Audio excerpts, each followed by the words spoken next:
No deserto das incompreensões, o amor de Deus a nos chamar, a nos levantar das lutas humanas e enxugar lágrimas de um mundo afã. Em Damasco, num portal de luz, um inolvidável testemunho vai se encantar com a visão celeste, se curvar ante o seu mestre. Boa noite a todos. Hoje nós vamos refletir sobre os talentos, né? Os talentos de cada um. Então, temos como base, né, o Novo Testamento, traduzido por Haroldo Dutra Dias, o estudo aprofundado da doutrina espírita, o livro 3, que é os ensinos e parábolas de Jesus, a parte 2. Também uma mensagem da obra Fonte Viva, ditado pelo espírito de Emmanuel e psicografado por Francisco Cândido Xavier. Aí também temos a Gênese, de Allan Kardec, e o Livro dos Espíritos, de Allan Kardec. Então, vamos ouvir agora essa parábola dos talentos.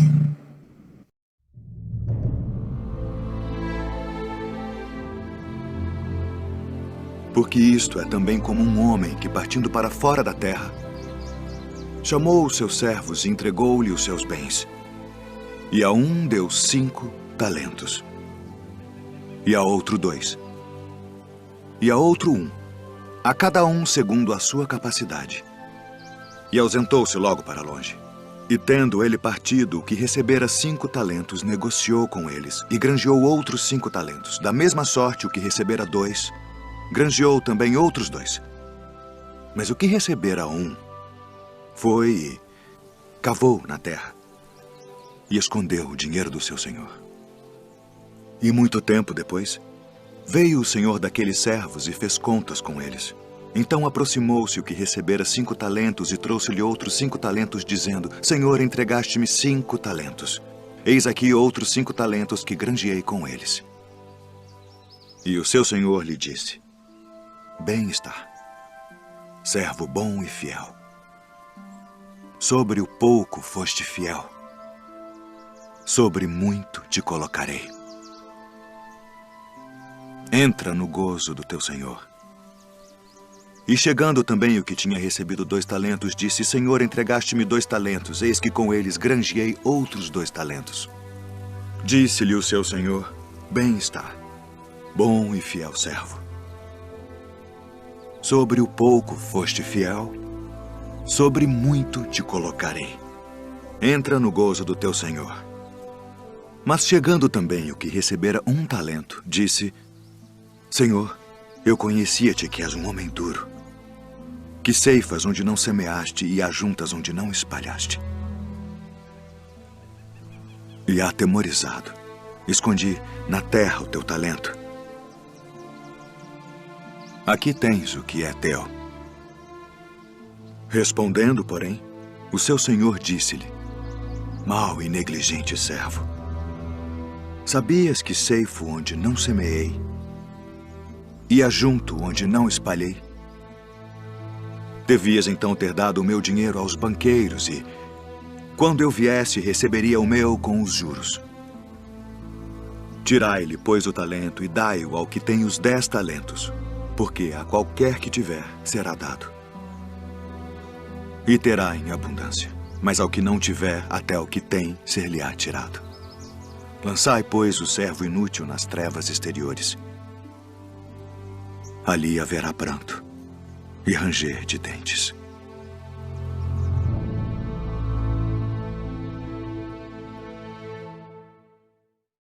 Então, nós vimos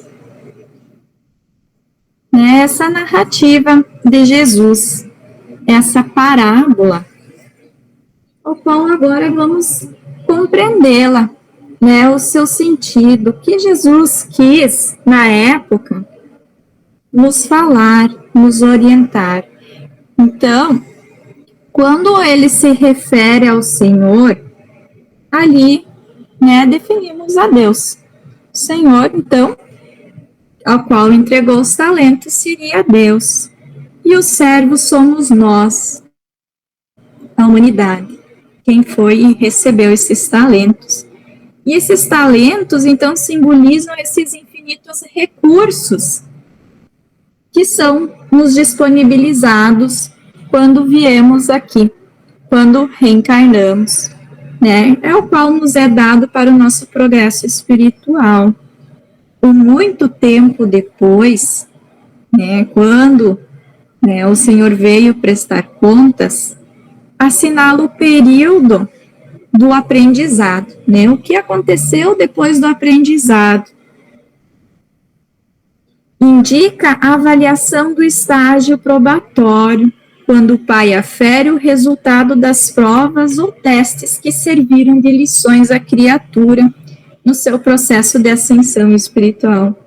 O que muito nós costumamos, né, ouvir, a tal da prestação de contas. Né, o que fizemos na nossa reencarnação. Então, a distribuição dos talentos, né, no primeiro momento até podemos achar que elas foram desiguais, né? Não, mas um ganhou 2, outro 5, outro só 1, né? Porque todos não ganharam a mesma, né? A mesma quantidade. Então, por mais que a gente possa, né, possa nos parecer desiguais, na verdade, ela não é injusta, né? Ela não tem nada de arbitrária nem injusta, pois ela se baseia na capacidade de cada um que adquiriu antes da reencarnação, né?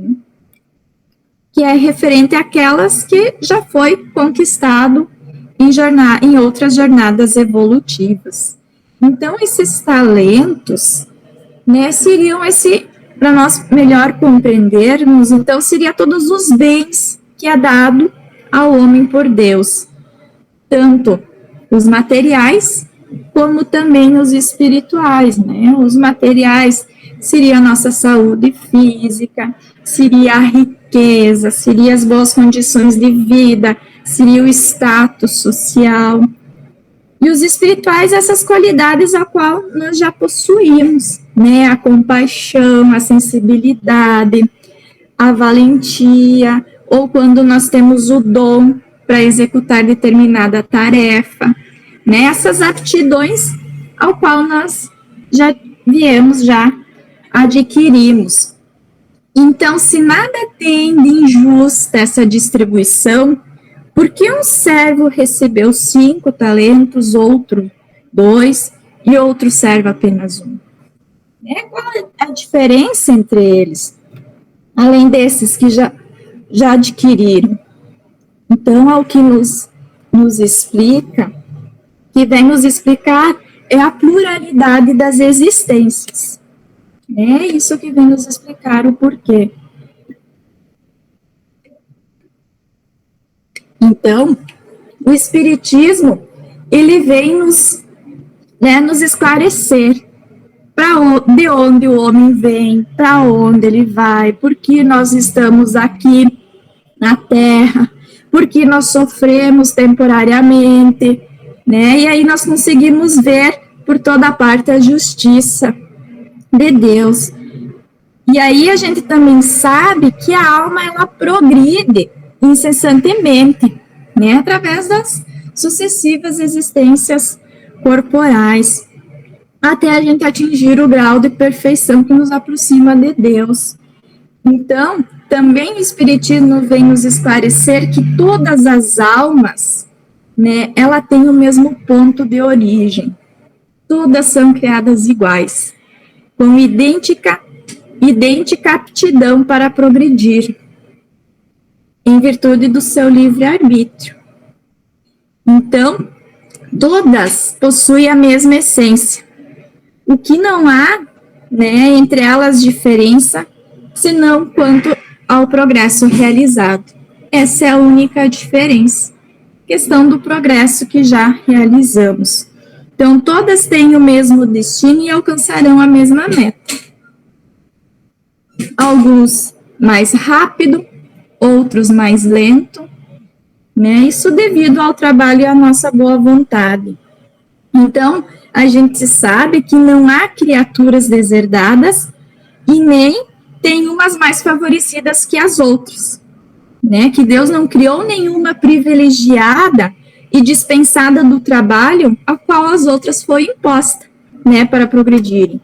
Então, a gente sabe que não há seres perpetuamente votados ao mal e ao sofrimento, né? Esses seres ao qual a gente costuma designar pelo nome de demônios, né, nada mais são do que espíritos atrasados e imperfeitos que ainda praticam o mal no espaço e também como praticavam aqui na Terra. Mas um dia eles vão se aperfeiçoar, e que os anjos, né, os espíritos puros, eles não são seres criados à parte, né, da criação.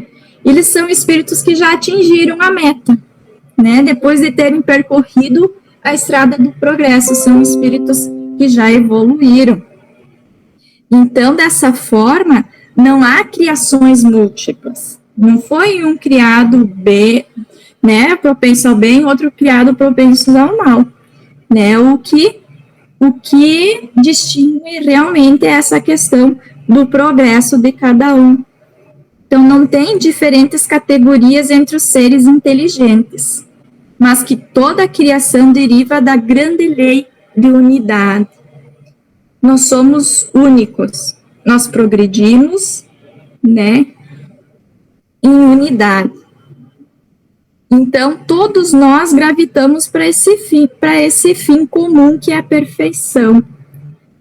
E sem que uns sejam favorecidos à custa de outros, vistos serem todos filhos das suas próprias obras. Então, ninguém vai progredir encostado no outro. Ninguém vai progredir sendo arrastado pelo outro, né? Cada um progride em unidade. Cada um é único. O seu progresso é único. Né? Às vezes a gente gostaria de dar um empurrãozinho naquele irmão, vamos lá, né? Vamos progredir. Mas não, cada um tem o seu tempo. Então, ao nascerem, os homens trazem essa intuição do que aprenderam antes. Né? Isso que aconteceu com esses servos.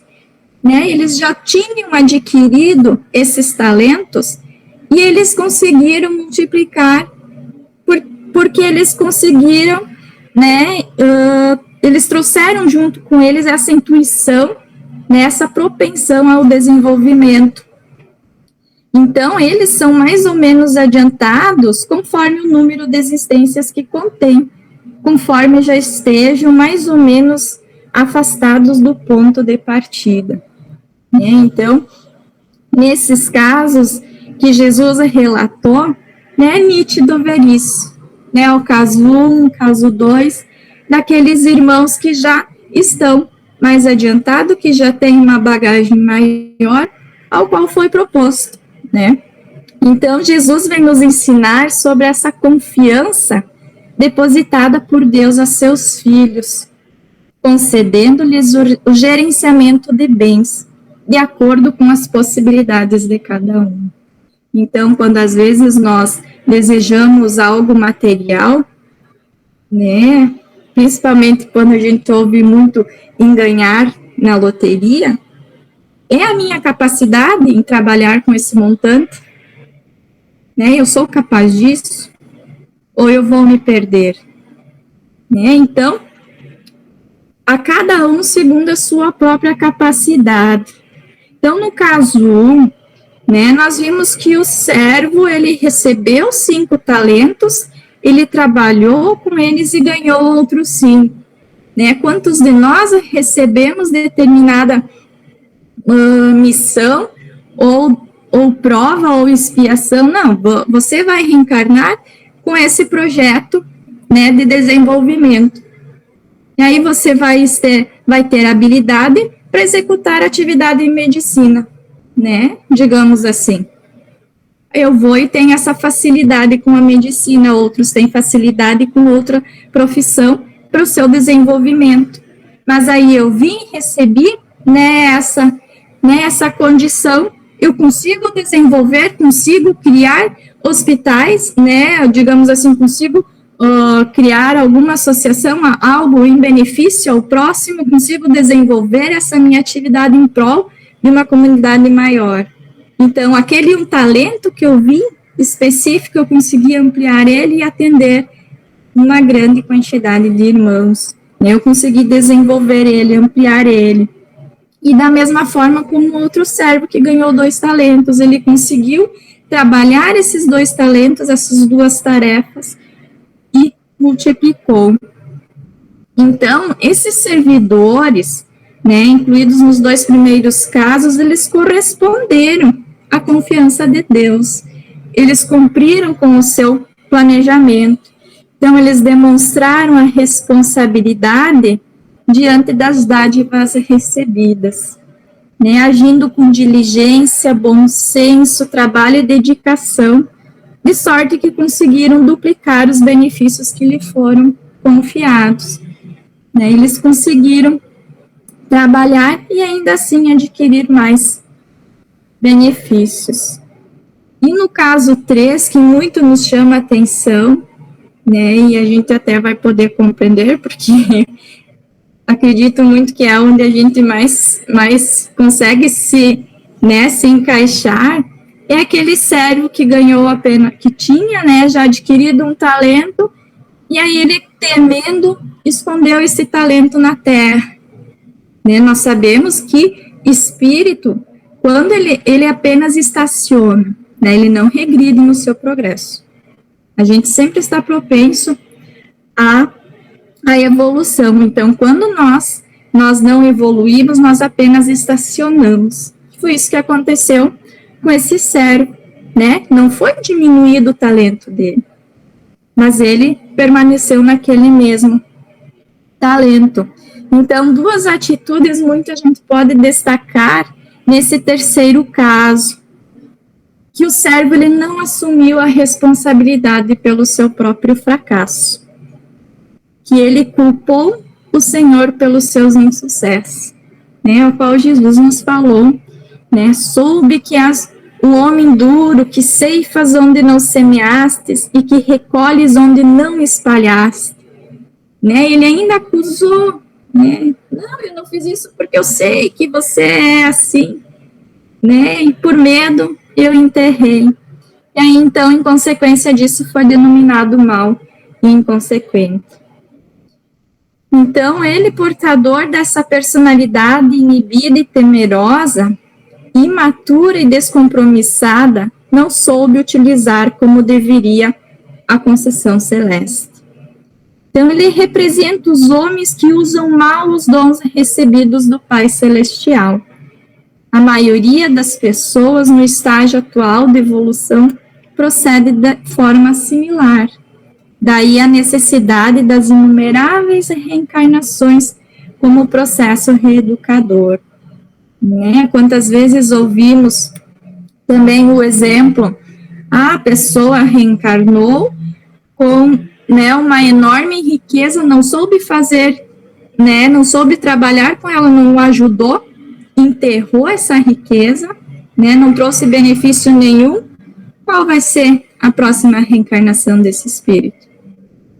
Ele vai vir numa situação inversa para poder aprender, para poder desenvolver novos talentos, porque aquele que ele recebeu, ele não conseguiu trabalhar.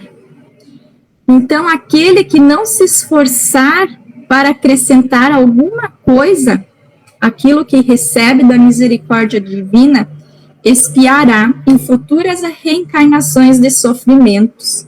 A incúria, a preguiça, a má vontade de que deu provas, quando se verá privado até do pouco que teve por empréstimo. Serão existências marcadas por provas e expiação, em que o indivíduo estará submetido ao jugo da lei de causa e efeito. Então, nós somos os responsáveis pela nossa reencarnação. Nós evoluímos em unidade, né? Não podemos nos agarrar ao outro, né? Não podemos também querer empurrar o outro a essa evolução. Cada um tem o seu caminho a ser seguido, e cada um está submetido a essa lei de causa e efeito. Então, pelo estudo da situação dos espíritos, o homem sabe que a felicidade e a desdita na vida espiritual, elas são inerentes ao grau de perfeição e de imperfeição, que cada qual sofre as consequências diretas e naturais de suas faltas, ou por outra, que é punido no que pecou, que essas consequências duram tanto quanto a causa que as produziu, que, por conseguinte, o culpado sofreria eternamente se persistisse no mal, mas que o sofrimento cessa com o arrependimento e a reparação. Então, não basta apenas nós nos arrependermos, há sim a necessidade da reparação, né? A tal da lei de causa e efeito. Ora, como depende de cada um o seu aperfeiçoamento, todos podem, em virtude do livre-arbítrio, prolongar ou abreviar seus sofrimentos, como o doente sofre pelos seus excessos, enquanto não lhes põe termo. Então, no início, quando nós ouvíamos a narração de Jesus, um pouco a gente se compadeceu do terceiro servo, né? Poxa, né? Olha o castigo que foi dado a ele. Mas ele foi responsável por essa atitude, né? Ele foi responsável por esta colheita, porque a cada um depende o seu aperfeiçoamento, né? Não tem por que ele culpar o Senhor, né? Não, eu sei que você é duro, que você é, né? Não, a cada um a sua, né? O seu aperfeiçoamento.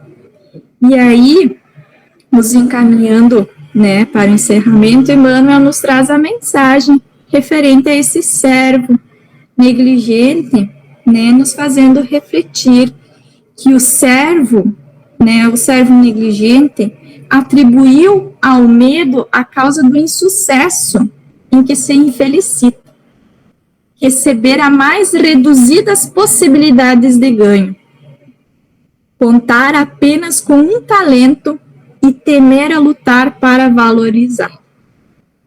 Quanto aconteceu ao servidor invigilante na narrativa evangélica, há muitas pessoas que se acusam pobres de recursos para transitar no mundo como desejariam e recolhem-se à ociosidade, alegando o medo da ação.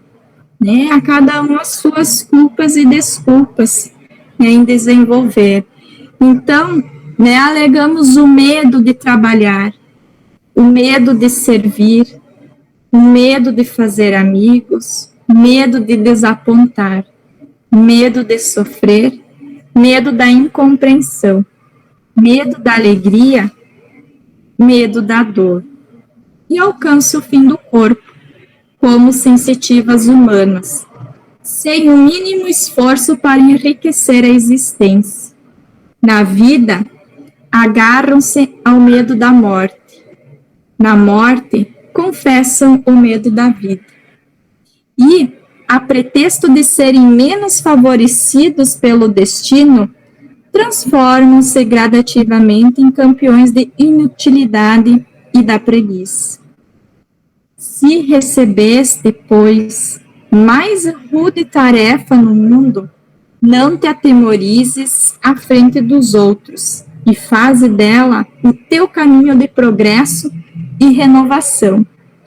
Por mais sombria que seja a estrada a que foste conduzido pelas circunstâncias, enriquece-a com a luz do teu esforço no bem, porque o medo não serviu como justificativa aceitável no acerto de contas entre o servo e o Senhor. Né? Que possamos levar, então, essa mensagem e esse questionamento: o que eu estou fazendo com os meus talentos que eu já adquiri? O que eu estou fazendo com ele? Eu estou enterrando? Né? Eu consigo identificar quais são esses talentos? Eu me conheço o suficiente para identificar quais são eles, o que eu preciso passar, qual é a minha prova, qual é a minha expiação, né? E de que maneira eu posso desenvolver novos talentos, de que maneira eu posso, né, fazer como o primeiro e o segundo caso, duplicar os meus talentos. Na música, Vaso Escolhido, de Tim e Vanessa, consegui trazer ela com a legenda para a gente compreender essa música, porque no primeiro momento fala, né, da trajetória de Paulo de Tarso, né? Quem leu a obra de Emmanuel, Paulo e Estevão, né? Ou quem já conhece sabe o que Paulo de Tarso fazia com os talentos dele antes dele ter esse contato com o Cristo, né? Antes dele ser convertido, e o que ele passou a fazer com os talentos após essa conversão. Então, encerrando hoje a nossa reflexão, vamos atentar a essa música de Tim e Vanessa.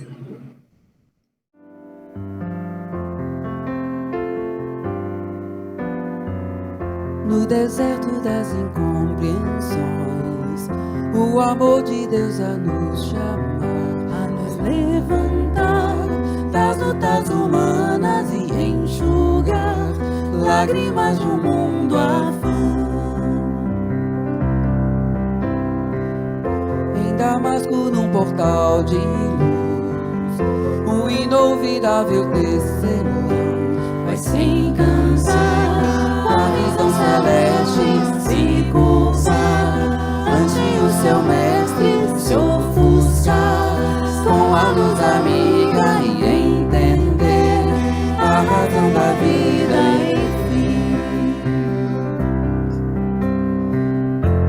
Palavra em harmonia,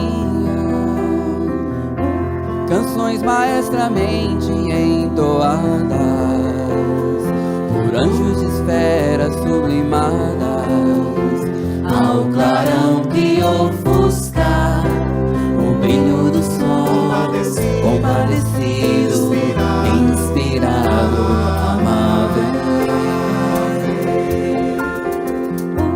Percorre os caminhos, acalma o gemido dos aflitos, de todos irmãos pequeninos, dos sedentos de Deus, de amor, pois tu és o meu vaso escolhido. Necessário se faz amar, renovar-se no entendimento. Necessário é trabalhar, ser fiel no pouco e no muito. Necessário é esperar, a esperança é companheira. Necessário é perdoar, o amor mais puro se doa.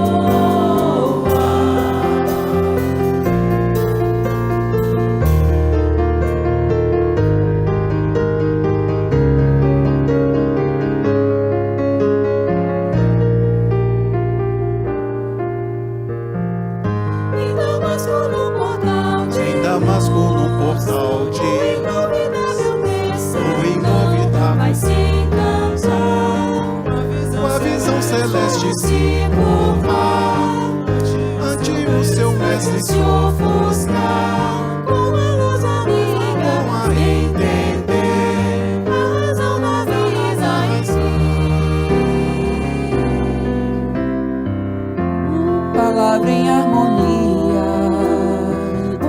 canções maestramente entoadas por anjos de esferas sublimadas, ao clarão que ofusca o brilho do sol, compadecido, inspirado, amável. Novos caminhos, aflitos, de todos irmãos pequeninos, dos sedentos de Deus, de amor, pois tu és o meu vaso escolhido. Necessário se faz amar, renovar-se no entendimento. Necessário é trabalhar, ser fiel no pouco e no muito. Necessário é esperar, a esperança é